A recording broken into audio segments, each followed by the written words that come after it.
Hi everyone. Today I'm going to be showing you a very cool positional trap out of the Chigorin Ruy Lopez as black.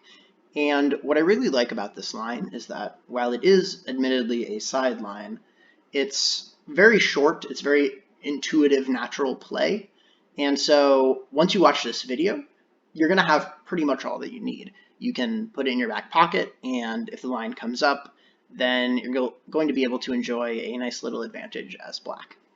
So the opening starts, as we know, the Ruy Lopez begins with e4, and black is actually going to respond with e6 here, the French defense supporting this potential d5 push and then attacking in the center later on.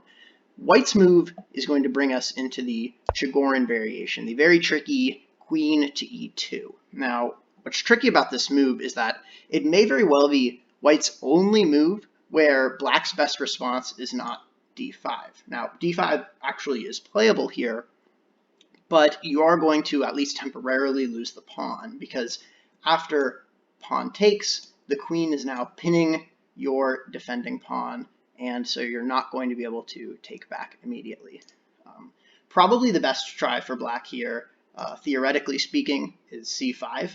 However, for a lot of French chess players, the reason that they're French players is either because of where they were born or because they don't like the Sicilian defense. And so often they'll be reticent to actually play that c5 move. One interesting option is e5. And essentially what this is saying is, yes, I know I just lost a tempo, but your queen is actually so misplaced that that isn't a big deal. Essentially, black is saying, that queen move you made was worse than not moving the queen at all. And there's a pretty good case to be made for this. For one thing, the bishop is totally hemmed in now. It's going to be a real chore to get it developed. For another, the knight has limited squares here, so certain formulations are going to be less of an option.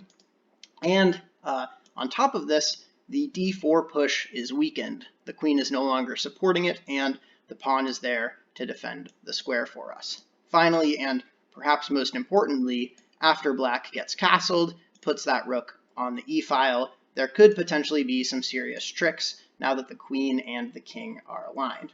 And so black is okay here, saying, you know what, we think we are fine with your extra tempo. We don't think it was helpful.